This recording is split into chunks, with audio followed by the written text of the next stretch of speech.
sudah mendoa kembali Tuhan, kami mengucap syukur buat pada pagi hari ini Tuhan. Kami mau memulai pelajaran kami Tuhan. Kau berkati hambamu Bu Rebecca yang akan mengajar kami Tuhan. Kau tambahkan hikmat padanya dan kau berkati kami di tempat ini Tuhan. Kau tambahkan hikmat pengetahuan daripada Engkau Tuhan, supaya kami bisa memahami apapun yang boleh disampaikan oleh hambamu Tuhan. Tuhan, kami menyerahkan pelajaran ini dalam tangan-Mu, hanya di dalam nama Tuhan Yesus kami berdoa dan mengucap syukur. Haleluya, amin. Ya, Amin. Amin. sebentar, saya mau, ini ada permintaan dari Eric ini untuk masukkan YouTube live streamingnya. Sebentar ya, sebentar itu. Eric, tinggal.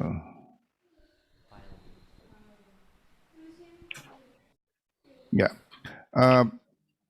enggak tahu untuk adik-adik ada yang tahu atau sudah tahu, saya kemarin itu kehilangan anak saya yang ketiga, itu namanya Hubert, itu umur 40 tahun, enggak bangun lagi, jadi waktu tidur enggak bangun, jadi meninggal ya. Saya belum sempat lihat jenazahnya karena masih ada di morgue itu, rumah duka di kota gitu. Jadi nanti baru diotopsi besok mungkin. Jadi saya baru hari Selasa bisa tahu. Oke, tapi ya pekerjaan Tuhan harus jalan terus. Saya menganjurkan adik-adik juga jangan ada apapun, halangan apapun yang menyebabkan Anda kendor ya. Kalau mau melayani Tuhan itu tidak ada halangan apapun yang bisa menyebabkan Anda itu untuk kendor ya. Jadi adik-adik semangat ya. Saya yakin bahwa semua orang pasti satu kali semua harus mati. Dan kita hanya tunggu giliran saja. Selama kita hidup, kita menyelesaikan apa yang paling baik bagi Tuhan dalam pelayanan, seperti yang Anda semua lakukan. Ya itu aja. Terima kasih Ibu Rebecca, saya silahkan. Oke. Ya, bersyukur ya, luar biasa bahwa kita semua ini sedang antri. Entah muda, entah tua, apalagi yang tua ya, itu jelas antri ya. Antri untuk menghadap pemilik tubuh kita, jiwa kita dan roh kita, yaitu Tuhan Yesus Kristus. Bersyukur bahwa pemilik kita itu luar biasa. Kita akan lanjutkan tentang karunia. Saya ingatkan sedikit ya, minggu kemarin tentang karunia. Jadi kita sudah ngomong karunia ya, kalian sudah nyatet kan karunia kalian apa aja sudah ya? Udah dipandengin lagi belum tuh catatannya? Jangan sampai hilang ya. Iya. Ada yang karunia, ada yang karunia gembala, Safika ya. Terus siapa lagi? Kalau Anis ikut tes karunia nggak? Anis sama si itu Agape. Ikut Bu. Ikut ya, Agape ya. Apa boleh dibacain nggak Agape dapatnya? Kalau saya yang S-nya apa? Yang bawahnya itu belum Bu, belum diisi karena mesti ngeprint dulu soalnya. Karena kalau nggak bingung isinya Bu. Tapi yang karunianya udah. Karunianya apa? Karunianya itu gembala juga, pengajaran sama kebijaksanaan. Oke. Kamu catat baik-baik itu ya, yang sekarang ada. Berarti itu karunianya. Kalau istri kamu, siapa? Anis ya namanya ya? Ya. Siapa namanya? Anis ya? Anis? Nubuatan, pengetahuan. Itu yang kuat. Oke, jadi kalian saling melengkapi ya. Sebagai suami istri ternyata saling melengkapi, luar biasa ya. Nanti kalian akan berjalan berdua-berdua. Saya masih ingat bahwa Tuhan itu mengirim murid-muridnya 2 berdua supaya saling melengkapi. Kita juga ingat bahwa prajurit Romawi itu ya, waktu Paulus berbicara soal perlengkapan senjata Allah, dia menggambarkan prajurit Romawi dengan seluruh kelengkapannya, itu baju sirahnya segala macam ya. Dan kalau kita lihat baju sirahnya orang Romawi itu, yang ditutup tuh sebenarnya cuma depan, belakangnya enggak. Jadi mereka kalau berperang itu belakang-belakangan sama ini temennya ya, sama temennya. Saling melindungi supaya punggungnya nggak kesabet sama yang lain, maka mereka saling melindungi seperti ini belakang-belakangannya sedapat mungkin karena belakangnya kurang tertutup. Itu depannya saja ya. Nah, jadi kita perlu memang, nah sekarang kayak Agape sekarang punya Anis, paling enggak itu adalah teman sekerja, saling melengkapi. Seperti itu ya. Kemudian mungkin nanti siapa lagi, kalian nggak usah suami istri juga bisa. Kayak saya, rekan sekerja saya itu Linda ya. Tapi Linda sekarang sudah berangkat dulu ke surga. Saya belum dapat gantinya. Nah itu benar-benar saling melengkapi dan kalau berperang ya kayak gini, saya sama Linda ini seperti ini. Saling melindungi belakangnya itu ya supaya nggak tertikam oleh lawan. Sebab lawan kita itu adalah iblis itu kan, bukan darah dan daging ya. Seperti itu. Nah, jadi karunia-karunia ini akan saling melengkapi di antara kita lah. Kita harapkan sekali bahwa di dalam gereja yang nanti kita pimpin atau di dalam muritan atau yang lain akan muncul karunia-karunia yang betul-betul saling melengkapi. Ya, tapi saya juga bilang bahwa karunia itu buat kita Roh Kudus sekali lagi ya. Roh Kudus itu kalau masuk ke kita, dia itu bawa semua karunia. Bukan berarti Roh Kudus itu terbagi-bagi. Misalnya di Agape Roh Kudus yang karunianya pengembalaan, sementara di Anis khusus karunia nubuatan. Enggak gitu. Roh Kudus itu masuk ke kita bawa semua karunianya.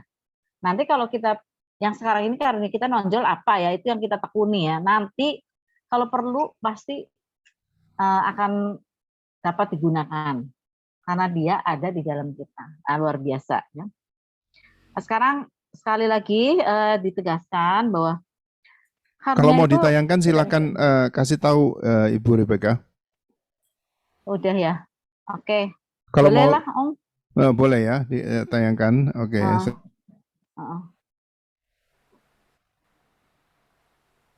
Oke ya. Jadi kalau karunia itu tidak bisa dipaksa ya. Kita nggak bisa maksa Roh Kudus untuk memberi kita karunia. Itu ya. Nanti terus atasnya. Ya. Nomor 3 kali ya. Berapa ya? Nomor 3. Terus ya, tidak ada seorang pun yang dapat memaksakan kapan karunia ini harus digunakan. Jadi Roh Kudus yang berwenang mengaktifkan karunia ini. Nah, kita juga nggak bisa maksa untuk dapat karunia itu.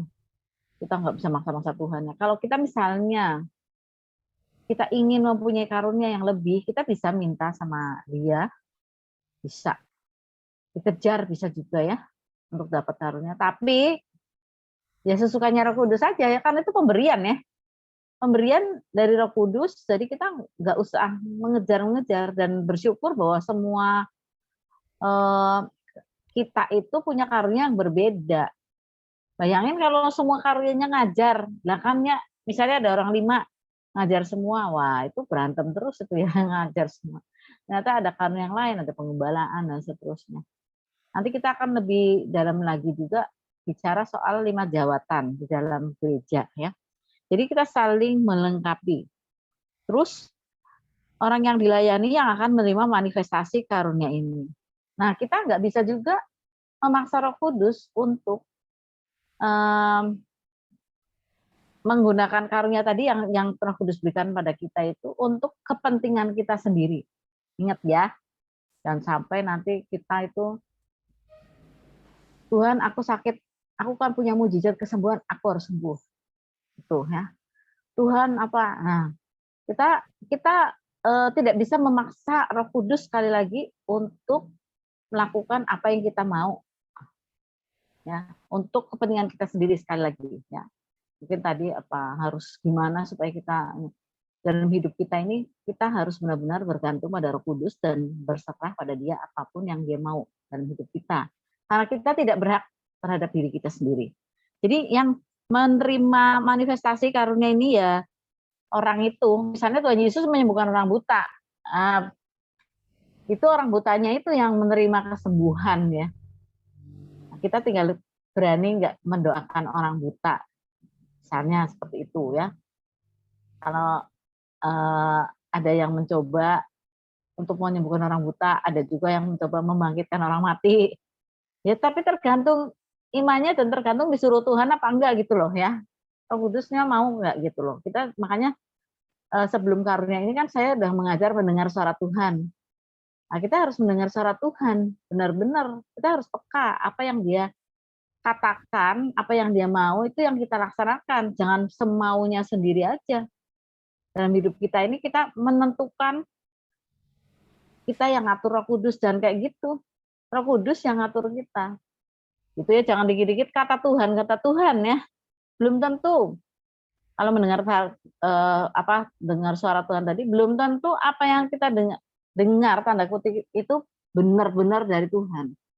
Belum tentu. Karena tipis sekali bedanya dengan hati nurani suara Tuhan itu. Hanya kita harus belajar peka ya mendengar suara dia ya. Nanti dia kalau kita maunya kayak gitu, kita harus dapat, kita bilang itu kata Tuhan. Wah, itu bahaya sekali ya. Bahaya sekali. Oke ya, jadi kita benar-benar ada hubungannya antara mendengar suara Tuhan itu dengan karunia ini nanti. Gitu. Nah, nanti kalau lebih ekstrim lagi mungkin saya tentang orang mati segala macam nanti mungkin kapan-kapan saya bisa ceritakan, tapi itu betul-betul kita harus mendengar suara Tuhan ya, bagaimana orang mati itu bisa juga mendapatkan sesuatu yang berguna buat dia ya, walaupun sudah mati. Oke ya. Nah, itu karunia. Sekarang tujuannya untuk apa sih sebenarnya? Ya diberikan untuk membangun tubuh Kristus. Gitu ya. Itu bukan untuk kepentingan diri sendiri, tapi untuk membangun tubuh Kristus. Kalau misalnya kita dapat karunia kesembuhan, itu bukan berarti kita buka praktek sembuhan ya, terus jadi dukun, itu nggak benar ya. Untuk membangun tubuh Kristus, supaya tubuh Kristus itu terbangun dengan rapi. Kemudian merupakan kuasa Allah yang memperlengkapi senjata ya. Tadi di bawahnya tujuan karunia Roh Kudus ya, yang nomor 4 ya. Diberikan untuk memperlengkapi senjata Allah bagi orang percaya. Tuh. Jadi ada 3 ya tujuannya ya. Semua ini memang tujuannya adalah untuk membawa jiwa-jiwa kepada Tuhan dan menguatkan, saling menguatkan ya untuk orang lain. Membangun tubuh Kristus itu artinya saling menguatkan. Misalnya kita juga tangan kita gatel, maka tangan satunya garuk gitu ya. Kalau misalnya kaki kita kesandung, keluar darah, maka tangan kita buru-buru menolong. Nah, seperti itu. Misalnya mata kita kelilipan, kena ini, ya kelilipan tuh begitu kena. Kalau yang di sini di Jawa ini banyak sambar mata namanya ya, binatang kecil yang suka mata tuh. Di Kalimantan ada nggak kayak gitu? Ada. Ada juga, ada ya. Kalau naik motor tiba-tiba terus ke mata. Nah, pasti misalnya kita naik motor, kita masih berhenti, terus tangan langsung kucek-kucek. Pokoknya kita cari air, cari apa supaya binatangnya itu bisa keluar. Seperti itu. Nggak terima kalau matanya itu sampai kena sambar mata. Itu misalnya ya. Kemudian kalau telinga kita sakit atau gatal itu pasti jarinya maju. Nah, kita berguna ini namanya jari ini. Hanya ini ya, berguna ini nggak ada jari ini repot juga nih masuk ke telinga ya. Nggak mungkin pakai jempol ya. Luar biasa. Nah, jadi itu gunanya karunia Roh Kudus tadi ya, diberikan untuk membangun tubuh Kristus, untuk memperlengkapi senjata Allah buat orang percaya kalau kamu pergi ya kemana mengabarkan Injil, memberitakan kabar baik, untuk memperluas dan memperkuat kabar Injil. Pasti pekabaran Injil lah pokoknya ya, untuk orang lain soalnya. Itu bukan untuk buka praktek di rumah. Praktek kesembuhan praktek mengusir setan, itu kan namanya dukun. Ada sih orang Kristen yang memakai karunia itu untuk kayak gitu ya. Nah itu salah kaprah gitu. Nggak boleh itu seperti itu ya. Karena itu kita dapat cuma-cuma. Diberikan dengan cuma-cuma. Nah, kalau saya sekolah dokter, memang sekolah dokter waktu saya praktek ya saya dibayar. Ya, kecuali ya orang-orang tertentu yang saya bebaskan gitu ya. Misalnya orang-orang yang nggak punya itu saya pasti punya jatah buat mereka supaya mereka nggak usah bayar. Tetapi kalau karunia nggak begitu. Karunia itu Tuhan memberikan cuma-cuma. Kalau saya sekolah dokter pakai biaya, benar ya. Nah, kalau karunia itu diberikan dengan cuma-cuma, maka kita akan mempergunakannya juga dengan cuma-cuma, gratis. Seperti itu. Nah, oke, seterusnya ya, nomor 5 ya. Kita lihat cara mengembangkan karunia Roh Kudus gimana nih. Kita pengen nih, kemarin udah dicatat ada 3 ya. Itu ya. Bawahnya Om yang nomor 5 ya. Mengembangkan Roh Kudus caranya gimana sih? Kan kita kemarin udah tes ya, kamu semua udah tes, udah dapet tuh ya. Nanti kira-kira bisa berkembang nggak? Ya saya sih, ini kan namanya teorinya dulu ya. Tapi coba ditekuni dulu yang kemarin tuh karunia yang kalian dapat dari tes karunia itu. Terus ya nanti dikembangkan, pasti dikembangkan ya. Gimana caranya? Ya. Tentu yang pertama kita mengetahui dan mempelajari karunia Roh Kudus. Ya apa aja sih karunia Roh Kudus ini? Saya pengen ini misalnya ya, saya pengen bisa gitu ya. Gimana sih? Seperti Paulus itu waktu dia menginjil kemana-mana tuh karunia Roh Kudusnya hebat banget tuh ya. Jadi banyak dia pakai karunia Roh Kudus untuk bawa banyak jiwa datang kepada Tuhan. Nah, terus udah dipelajari nomor 2, mengetahui karunia yang ada pada diri sendiri tadi ya. Jadi kita dipakai dalam bidang tersebut tuh paling banyak di mana. Terus kita akan lihat benar nggak tes karunia yang kita kemarin lakukan, yang kalian nggak lakukan. Apakah melalui karunia yang kita miliki itu yang sudah diberikan oleh Roh Kudus pada kita, itu orang lain diberkati melalui pelayanan kita. Misalnya kita dikasih karunia untuk mengajar,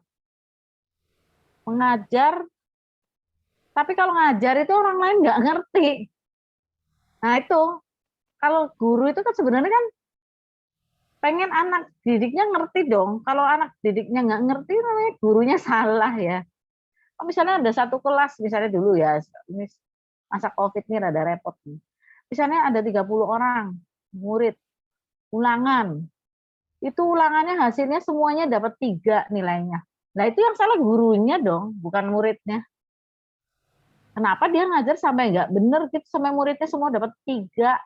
Nah kecuali ada yang 9, ada yang 7, terus ada beberapa yang 3 nilainya. Nah itu udah benar, tergantung murid dengerin apa enggak, pinter apa enggak, mau belajar apa enggak.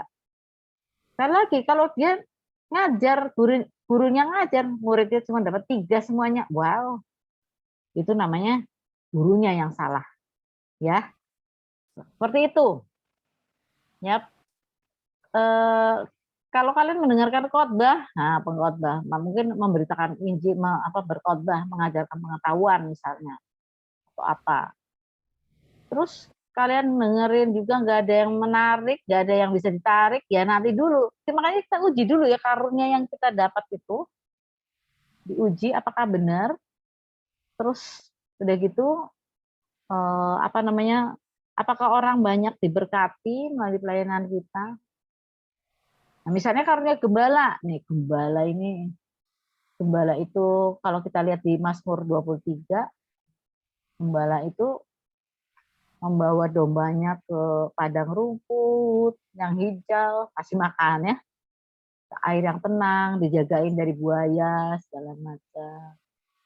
Terus ada menuntun di jalan yang benar walaupun jalannya berbatu-batu ya. Kemarin seperti yang foto yang kita lihat bersama kemarin itu gembala ya.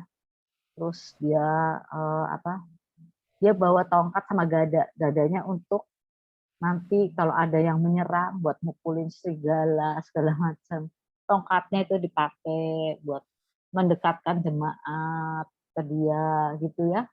Supaya kalau ada yang mau melenceng kemana-mana gak disangkutin ke tongkatnya seperti itu. Nah, tapi kalau misalnya ada gembala nih, justru dia bikin berantem terus sama jemaat. Ini nggak tahu nih, perlu diragukan apakah benar karunia gembala atau enggak. Dia berantem terus, dia ngajak berantem sama jemaat, dia tersinggungan, dia tidak suka untuk hospitality, nggak suka dia untuk membawa dombanya untuk makan yang enak. Gimana gembala-gembala itu setiap minggunya, setiap harinya mungkin berkutat dengan firman Tuhan untuk caranya gimana memberi makan domba-dombanya supaya mereka gemuk di dalam Tuhan, firman Tuhan, supaya mereka gemuk, supaya mereka sehat. Gemuknya gemuk sehat. Nah, kalau gembalanya hidup santai-santai aja, biarin aja. Orang Pantekosta itu kekurangannya dari orang Protestan ya, itu kalau misalnya mau khotbah, kata orang Pantekosta, ya nanti kata Roh Kudus aja. Nanti tinggal pakai namanya Tuhan aja, kata Tuhan. Tuhan bicara sama saya. Nah, saya memang rada kurang cerek ya kalau ngomong Tuhan bicara sama saya. Nggak segampang itu ngomong Tuhan, dikit-dikit Tuhan bicara sama saya, Tuhan bicara sama saya disuruh anu, belum tentu. Makanya orang Protestan itu jengkel sama kita itu, karena kita orang Pantekosta, orang karismatik itu senangnya bilangnya kata Tuhan terus. Gitu loh. Dan buat mereka itu mustahil, mungkin karena saking seringnya ya, itu nggak benar ya, seperti itu ya. Itu yang nggak disenengin sama orang-orang orang Protestan. Saya waktu di penjara dia pernah didatangin orang karismatik yang nyentrik juga ya. Ada ibu-ibu sama anaknya datang saya. Terus dia ngobrol, dia bilang disuruh Allah Bapak, katanya datang ke penjara. Makanya dia datang dari Bogor jauh-jauh naik bus. Allah Bapak udah menuntun busnya yang anu. Saya disuruh sama Allah Bapak datang ke sini. Karena Allah Bapak mau bilang sama ibu di penjara 3 tahun ini nggak kenapa-napa. Saya ini katanya Allah Bapak bilang saya ini titisannya maksudnya ada roh Elia di saya. Saya nanti bakal mati, tubuh saya diinjak-injak di jalan. Seperti yang di Wahyu kata dia. Saya sedang menunggu orang yang masukin roh Musa. Maka saya udah ketawa-ketawa aja, saya sekali ini, saya orangnya suka ngedebat ya, nggak senang saya ya, yang gitu-gitu. Kata Tuhan kayak gitu yang, ya saya tahu Tuhan masih bersabda, sampai sekarang juga masih, ngomong sama saya juga masih, tapi nggak segitu-gitunya, sampai segala sesuatu itu kata Tuhan. Nah, terus tapi waktu itu saya nggak debat, saya diam aja, saya ketawa dalam hati, ketawa terusnya ada orang kayak gini ya. Pantesan orang Protestan itu pada komplain, dikit-dikit kata Tuhan sih. Dia bilang, wah kata Tuhan nih, oh saya disuruh bawa roti ini buat ibu, nih roti kongguan waktu itu ya. Pemberiannya sih oke, rotinya sih enak ya, tapi ini kata Tuhan suruh beli roti kongguan di sini, belinya di yang tertentu. Wow. Terus udah gitu dia mulai berdoa. Waktu dia berdoa, dia bilang, akulah roh Allah Bapa. Maka engkau wow. Itu yang bikin orang Protestan itu ngelihatnya aneh ke orang karismatik dan Pantekosta. Apaan sih dikit-dikit kata Tuhan, ya. Jangan-jangan kalau nyulik anak juga kata Tuhan. Ya gitu ya. Jangan-jangan kalau misalnya bercerai dari suami itu kata Tuhan. Waduh. Itu misalnya ya. Tiba-tiba agape dapat seperti itu misalnya. Wah, itu kata Tuhan. Bisa loh seperti itu. Bisa sedikit-sedikit kata Tuhan sih. Ya. Jadi orang Protestan tuh antipati banget sama kita. Dan mereka itu luar biasa tentang pengetahuan. Saya benar-benar menghargai orang Protestan. Ilmunya itu luar biasa. Mereka kalau mau khotbah itu persiapannya lama. Nah, mereka tuh luar biasa ya, mereka benar-benar dia tahu ya. Saya belajar juga tentang pengetahuan ini dari mereka ya, karena soal pengetahuan tuh hebat ya, murid-murid pasti kentong itu keren-keren ya. Nah, jadi kalau kita mengembalakan terus langsung memakan domba, nah dombanya disate semua ya, disakiti semua, nah itu nggak benar. Terus kita menyediakan ya, kita harus menyediakan makanan supaya penggembala ini yang karunia gembala ya, supaya mereka tuh gemuk, supaya mereka itu mendapat makanan yang enak. Nanti kalau kita nggak bisa jawab pertanyaan yang dapat karunia penggembalaan ini, udah jangan tanya itu kata Tuhan. Nah itu nggak itu nggak benar ya. Gimana kita membuat para domba itu percaya kepada Tuhan sungguh-sungguh. Nah, itu dia ya. Bagaimana kita bisa membuat para domba itu sungguh-sungguh mempercayakan hidupnya kepada Sang Gembala Agung, yaitu Yesus Kristus. Melalui kita sebagai wakil dari Yesus Kristus di dunia ini bisa dipercaya enggak? Nah, kalau jadi gembala udah nggak bisa dipercaya, omongannya sama kelakuannya beda, nah repot. Kelakuannya beda dengan firman Tuhan, repot, dia nggak bisa mengembalakan, gagal dia ya. Nah seperti itu. Jadi kita lihat apakah orang lain diberkati melalui pelayanan kita ya. Kemudian yang ketiga, kita mendapatkan peneguhan dari orang lain. Orang lain bilang kamu karunia-nya gitu ya. Hanya dia mendapatkan peneguhan, jangan sembarangan peneguhan dari orang kafir yang nggak kenal Roh Kudus, yang nggak kenal Tuhan. Ya susah kalau itu mah bohong. Nah, terus kita juga mendapatkan peneguhan dari pengalaman praktek. Ya. Saya ini dikaruniai oleh Tuhan untuk bisa melihat dunia roh ya. Dulu waktu saya pertama dapat karunia ini, buat saya itu rada serem karena semua roh saya bisa lihat. Yang serem-serem saya lihat, yang baik-baik juga saya lihat sih. Tapi kalau yang serem itu kan nyeremin, nggak senang saya kalau ngeliat itu ya. Sebulan saya nggak tidur loh itu ya. Kemudian Tuhan mengajar saya untuk mengendalikan penglihatan saya ya, pada doa segala macam diajar penglihatan. Nah, pada suatu ketika ada acara pelepasan, Linda tuh pelepasannya. Nah, di jemaat tuh ada juga yang diberi karunia untuk melihat. Biasanya anak muda ya, waktu itu umurnya baru mungkin 18 tahun mungkin sekitar itu. Anak muda loh dikasih tanah Tuhan melihat. Jadi kalau Linda itu pelepasan, dia bantuin Linda untuk melihat di orang itu ada apa, orang itu gitu ya. Pada suatu hari anak itu nggak hadir. Nah, aduh, gimana nih caranya ya? Karena kalau untuk pelepasan itu pelihat itu sangat membantu supaya pelepasannya cepat. Lihat tuh membantu ya. Nah waktu itu kami berdoa sama-sama tuh gimana ya. Dulu cara pelepasannya sebelum kenal yang istilahnya sebelum mendalam itu agak sulit ya pelepasan, ada pakai lagu lah, ada pakai segala macam, agak lebih sulit, lebih lama ya dilaguin, di penyembahan, wah sudah repot sekali ya. Terus saya bilang, aduh mana ya si Ika itu ya, saya bilang namanya Ika anak muda itu. Coba dia bisa nolongin Linda nih, bisa cepet nih apa aja nih di dalamnya nih. Karena roh itu, roh jahat atau roh orang mati itu baru kapoknya kalau istilahnya kalau dia dituduh, maksudnya bukan dituduh, dia kelihatan gitu loh. Misalnya dia kelihatan orangnya kayak apa, apakah rambutnya keriting, apakah lagi ngapain, apalagi dia, wah saya ketahuan nih. Tapi kalau kitanya nggak bisa nyebut, itu lama buat dia ya, dianya senengan di situ. Kalau kita nggak bisa nyebut, wah udah lama dia.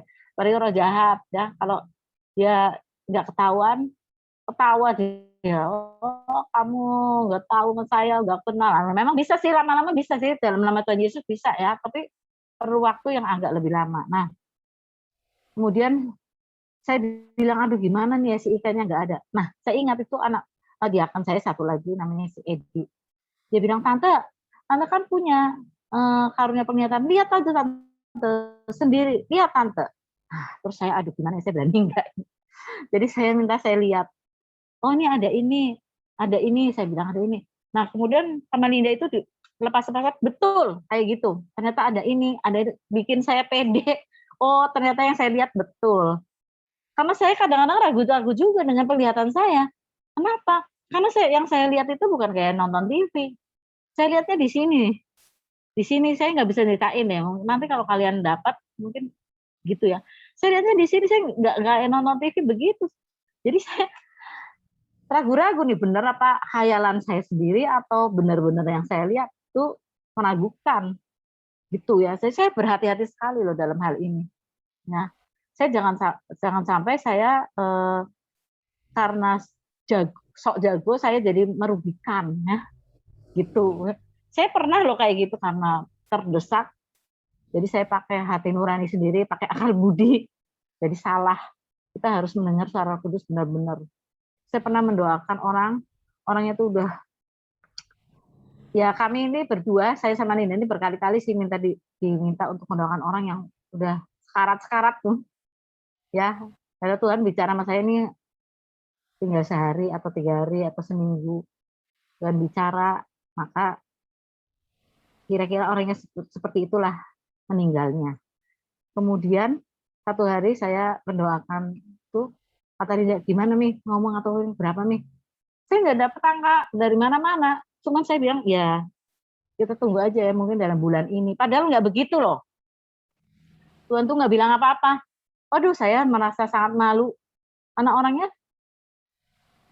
kayaknya masih hidup sekarang malahan ya. Jadi saya kaget sekali, saya nggak berani. Habis itu saya nggak berani banget nyebut angka-angka. Malah waktu Tuhan bicara sama saya, ini sekali ini Tuhan bicara sama saya ya. Tapi saya saking takutnya ya, saya takut salah. Waktu Linda mau meninggal itu di rumah sakit, waktu dia sudah di rumah sakit itu, Tuhan, waktu saya mau pergi ke wastafel, saya ingat, saya dengar 7 hari. Saya bilang sama Linda, Neng, Mami dengar 7 hari ya, tapi kita uji sajalah, nggak tahulah ya, gimana. Nanti kamu pulang 7 hari itu. Saya bilang gitu, kita uji ya. Tapi di otak saya tuh nggak bilang pulang ke surga loh. Pulang ke rumah, ke rumah ini. Jadi saya nggak terlalu gimana. Tapi kita uji aja. Gara-gara saya waktu itu udah gagal satu itu, saya kaget sekali. Saya nggak berani ngomong angka-angka. Aduh, nggak berani sejak saat itu. Saya itu kira-kira setahun yang lalu ya, saya nggak berani. Bukan ya, 2 tahun yang lalu berarti. Setahun sebelum Linda meninggal. Saya cuma bilang sama Linda 7 hari, Neng. Nah, persis 7 hari itu dia berangkat pulang bener, tapi ke rumah Bapak. Nah, itu ya. Kita praktek tuh ya. Praktek kadang-kadang gagal juga. Kita kurang teliti, kita kurang peka dengan suara Tuhan, ada gagal-gagalnya juga. Makanya jangan sekali-kali berani dikit-dikit kata Tuhan ya. Jangan dikit-dikit ngomong kata Tuhan. Itu akan merugikan kita dan merugikan orang lain. Orang lain bisa nggak percaya sama kita karena ngomongnya kata Tuhan terus. Sementara orang lain melihat kita, apaan sih? Kok dikit-dikit kata Tuhan kayak gitu sih? Padahal kita tahu semua Tuhan juga berbicara pada hati nurani. Kita sudah belajar yuk mendengar suara Tuhan ya. Dan jangan percaya sama orang yang dikit-dikit ngomongnya kata Tuhan. Walaupun kita orang Pantekostal, orang karismatik, jangan percaya ya. Gitu ya, jangan percaya. Ada banyak orang di dunia ini yang saking kayaknya merasa dekat sama Tuhan, jadi ngomongnya kata Tuhan terus. Oke ya. Terusnya Om ada ya bawahnya ya, nomor berapa? Nomor Pak David bisa tolong ada ya Pak David? Nomor berapa, Bu? Bawahnya nomor 6 apa 7 ya? Coba. 6. Coba ya. Tadi nomor berapa? Saya sebentar saya share. Nomor berapa? Sebentar. Coba ini share ini. Ini nomor 6. Nah ya, nah oke ya. Nomor 6 ya, tadi udah nomor 5 ya, sekarang nomor 6. Jadi semua karunia Roh Kudus tidak berguna atau sia-sia jika tidak disertai kasih. Nah, ini banyak orang Kristen itu keblinger. Karena sudah merasa punya banyak karunia. Jadi dia lakukan seenaknya sendiri. Hanya kalau kita di Kisah Para Rasul, di 1 Korintus itu, kita melihat bahwa karunia itu, pasalnya itu bersebelahan dengan kasih. Nah, coba kasih itu 1 Korintus berapa? Coba kalian tahu nggak? 1 Korintus 13 ayat 1 sampai 8. Nah, 1 Korintus 13 ya. Kalau itu karunia, kamu lihatnya 1 Korintus berapa? 12. Ya. Yeah. Coba itu bukan satu kebetulan loh. Semua yang ditulis di Alkitab itu adalah ilham Roh Kudus. Bayangkan ya. Kenapa? Karunia itu sesudah karunia, pasal belakangnya itu sesudah, kalau kita baca Alkitab berurutan 12, 13-nya itu kasih. Karena semua karunia Roh Kudus sia-sia kalau tidak disertai kasih. Kasih itu udah paling tinggi. Kata Paulus, walaupun aku bisa berkata-kata dalam banyak bahasa atau bahasa roh, tanpa kasih aku itu tidak berguna. Walaupun aku dapat ini, walaupun dapat itu, walaupun aku begitu, begini, tanpa kasih tidak berguna. Bayangkan ya, ini Tuhan nih yang ngomong nih ya, melalui Roh Kudus nih yang tertulis di Alkitab. Jadi kasih itu terutama kita tidak boleh mengejar karunia berdasarkan pengen sakti. Ya. Kita memang punya itu sisi. Ya, kalau kamu nanti saya ajar deh kapan ya untuk GSKL ya. Kita punya sisi wajah seperti yang malaikat kerubim punya, sisi manusia, sisi Tuhan, sisi singa, sisi lembu juga. Ya. Manusia, nih, Raja Wali, kemudian singa, dan lembu. Ya, kita punya seperti itu. Kalau kita punya seperti itu, kita bisa punya empat-empatnya, tapi yang menonjol apa ya? Misalnya kita yang menonjol itu ternyata sisi singa. Jadi kalau kita tuh orangnya galak gitu loh, ada sih sisi singa misalnya orangnya galak gitu, keluar ya kalau ngomong tuh ceplos saja gitu ya. Kita juga karena singa mengaum, jadi setan-setan takut sama kita ya. Terus kitanya, wah saya hebat. Jangan lupa bahwa kita punya sisi lembu ya, dan kalau kita baca nanti di SDR, nanti saya terangkan ya kapan-kapan ya. Itu kakinya lembu. Jadi kita semua harus tetap rendah hati seperti Tuhan Yesus. Seperti itu ya. Jadi kalau nggak ada kasih percuma. Nih ya. Jadi terus tidak mutlak orang yang mendapat karunia Roh Kudus lebih kudus daripada yang lain. Hati-hati ya. Kalau sudah terima karunia Roh Kudus, jangan anggap dia lebih kudus daripada orang lain. Pada zaman ini, lebih-lebih ya, Tuhan itu bisa memakai walaupun misalnya gelas yang kotor dia pakai untuk mempertobatkan orang, untuk bawa jiwa kepadanya, bisa. Gitu loh. Banyak. Coba kita kalau baca di Matius pasal 7, coba kita lihat Matius 7 ya, supaya benar apa enggak yang kita baca. Matius pasal yang ke-7.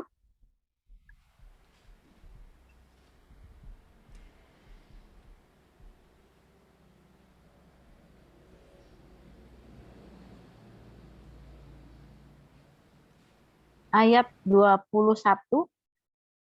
Kita baca ya, Matius pasal 7 ayat 21. Bukan setiap orang yang berseru kepadaku Tuhan, Tuhan akan masuk ke dalam kerajaan surga, melainkan dia yang melakukan kehendak Bapakku yang di surga. Bukan setiap orang yang berseru padaku Tuhan, Tuhan akan masuk ke dalam kerajaan surga. Bisa juga dibilang, bukan setiap orang yang berseru padaku Yesus, Yesus. Nah, bukan setiap orang yang berseru padaku dalam nama Tuhan Yesus yang akan masuk ke dalam kerajaan surga. Bukan setiap orang yang berseru berkata, kata Tuhan, kata Yesus akan masuk ke dalam kerajaan surga, melainkan dia yang melakukan kehendak Bapakku yang di surga. Pada hari terakhir, banyak orang akan berseru padaku, Tuhan, Tuhan, bukankah kami bernubuat demi namamu? Dan mengusir setan demi namamu, mengadakan banyak mujizat demi namamu juga. Pada waktu itu aku akan berterus terang pada mereka dan berkata, aku tidak pernah mengenal kamu. Enyahlah daripadaku, kamu sekalian pembuat kejahatan. Ada orang yang berseru, Tuhan, bukankah kami bernubuat demi namamu? Sakti nih, menubuat terus sih. Orang Kristen kan senang dengan nubuat juga ya. Nanti kalau didoain pendeta, kamu nanti akan pergi ke negeri Cina. Wah, hebat sekali ya misalnya ya. Kamu akan mengembalakan 2.000 jiwa. Wah, senang banget ya. Maka gereja ini diberkati, akan berkembang ke kanan ke kiri. Wah, bernubuat ya. Bisa juga bernubuat nanti, minggu depan akan ada tsunami. Wah, ternyata pas. Minggu depan Kalimantan akan diserbu. Wah, misalnya ya. Ada pertempuran. Nah, ternyata pas. Hebat sekali ya. kami kan bernubuat demi namamu Tuhan, terjadi loh. Terus mengusir setan demi namamu, sakti loh kami loh, setan-setan tunduk kepada kami Tuhan. Demi namamu, dalam nama Yesus kami mengusir setan. Terus udah gitu kurang-kurangnya apa tadi, mengadakan banyak mujizat di dalam nama Tuhan Yesus. Pada hari terakhir mereka akan ngomong, jasa-jasanya diomongin ke Tuhan Yesus ya. Nah, itu ya. Ternyata Tuhan bilang, aku tidak pernah mengenal kamu. Punya kamu daripadaku. Kamu sekalian pembuat kejahatan.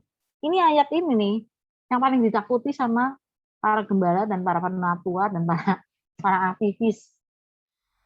Benar nih, kalau sudah jadi aktivis, penatua, gembala segala ini, waduh ini ayat ini menohok banget karena sudah melayani Tuhan sedemikian rupa, sudah bisa bernubuat, mengusir setan, juga membuat mujizat di dalam nama Yesus. Nggak masuk surga, kemana Tuhan Yesus bilangnya? Aku tidak mengenal kamu. Berarti apa tuh? Apakah hidupnya kudus? Tuhan Yesus sekali lagi ya, karunia itu tidak membuat kita masuk surga. Kita punya karunia mau 10 kayak mau berapa semua karunia kita miliki, itu tidak membuat kita di surga itu dihargai, dapat pangkat, dapat mahkota, enggak. Sebab karunia itu diberi oleh Roh Kudus. Yang dihitung di surga nanti, yang membuat kita nyaman nanti, diterima di sana, adalah buah roh. Ingat, berarti orang-orang ini nggak ada dong buah roh. Kasihnya nggak ada dong. Sakti, tapi nggak punya kasih. Bernubuat, mulutnya terus bernubuat. Kata Tuhan kayak gini, bersabda pada saya. Tapi dia nggak punya kasih. Dia nggak bisa mengampuni. Dia nggak bisa hidup damai sejahtera dengan orang lain. Dia bukan orang pemberi, tapi dia pelit. Dia bukan orang baik. Karena dia suka nyatroni istri orang, misalnya ya, karena pendeta. Serem juga nih kalau sudah pendeta kayak gitu juga ya. Ikut istri orang. Mungkin juga akan membuat perselingkuhan. Waduh. Itu namanya mengingini. Janganlah kamu mengingini ya, kata Tuhan yang di Taurat.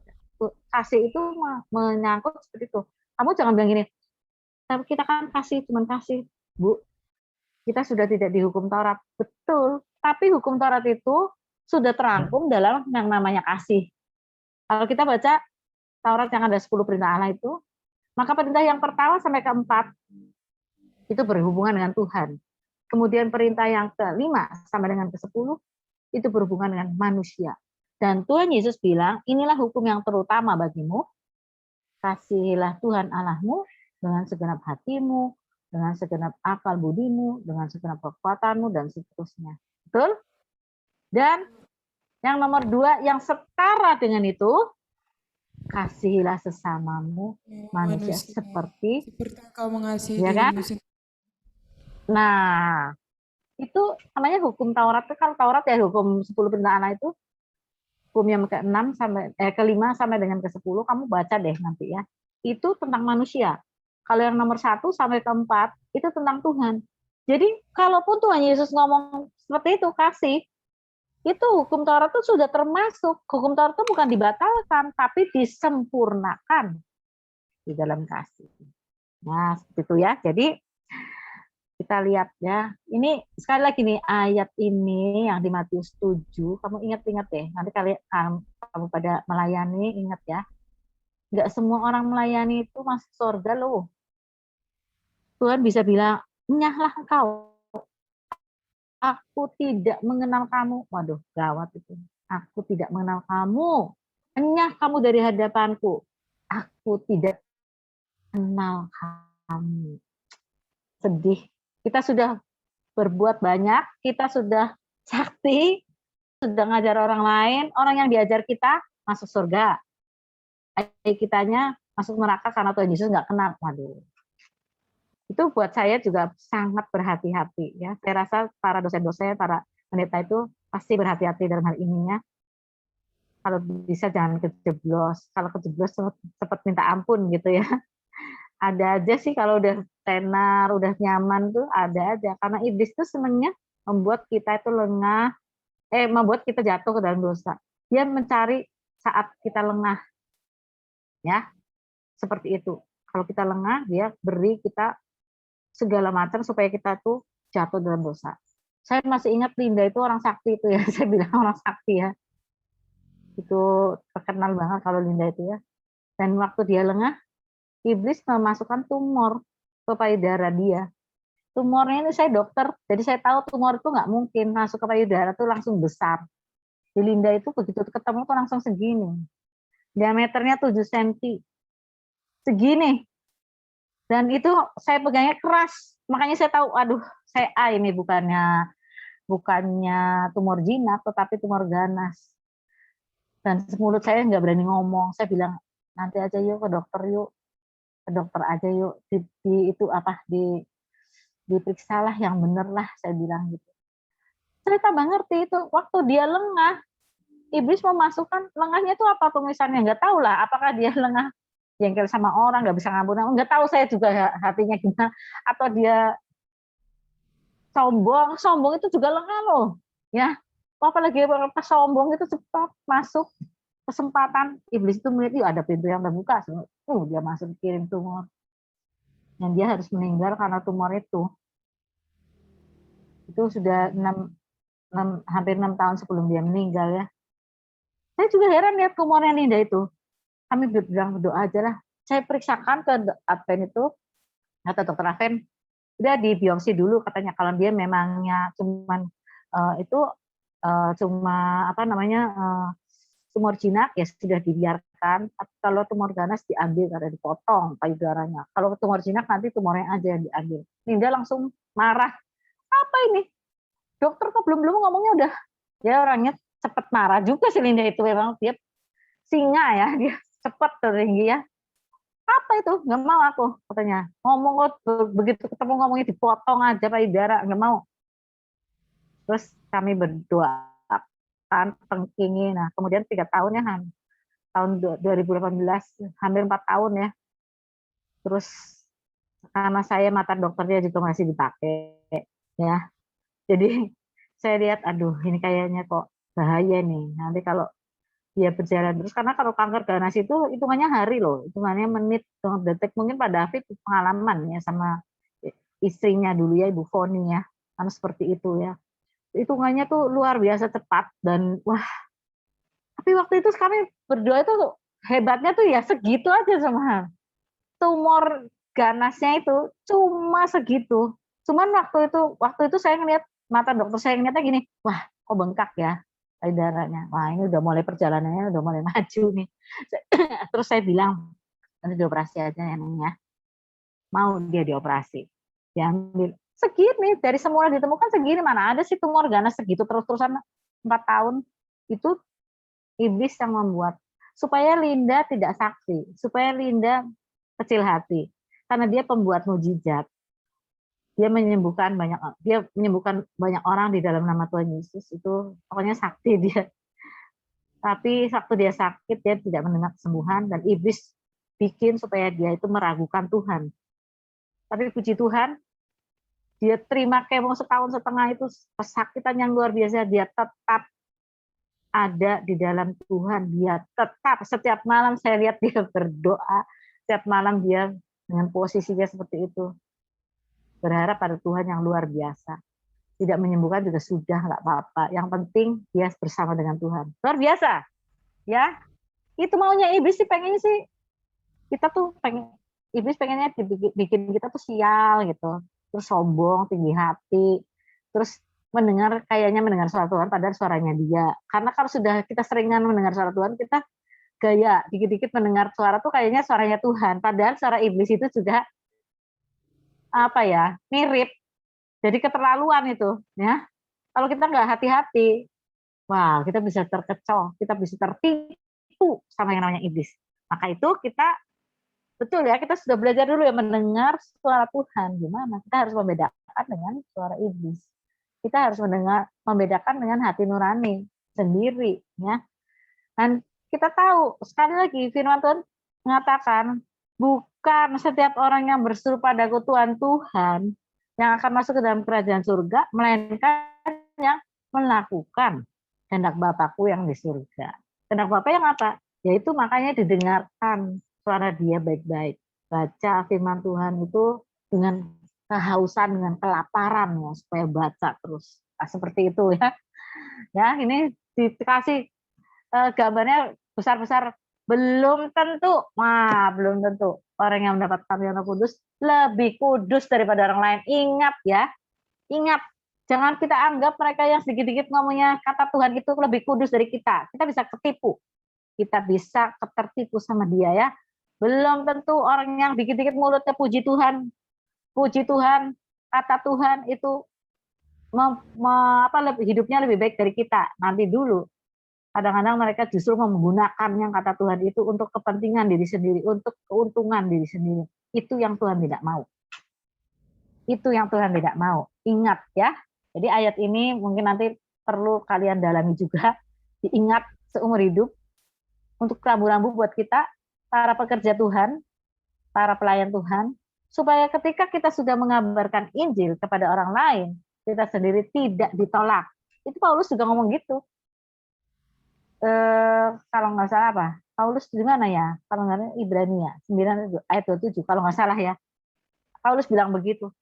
Aku bersungguh-sungguh menguasai tubuhku supaya ketika aku sudah mengabarkan Injil, aku sendiri tidak ditolak.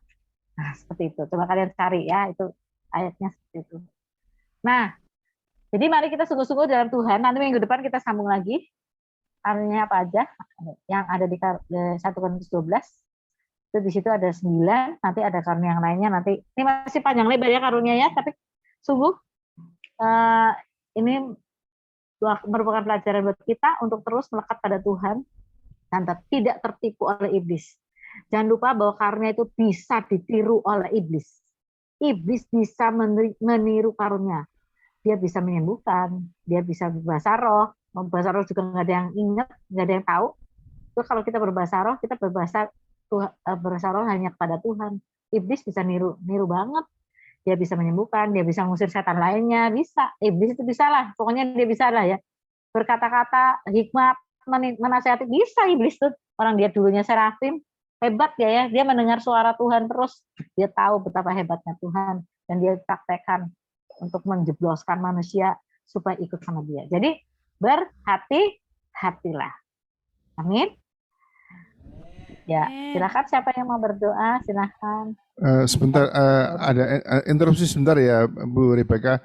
Ya. Dulu dengar mau ada kesempatan kalau bisa, mungkin kalau PPKM sudah buka, bisa mungkin ngajar seminggu atau gimana gitu ke Singkawang. Apakah masih ada? Oh, boleh.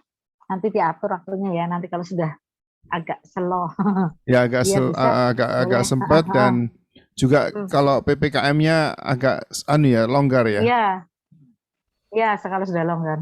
Sekarang gimana? Sekarang masih agak repot nih. Sekarang masih repot. Masih agak repot yang sekarang tuh agak repot. Oke.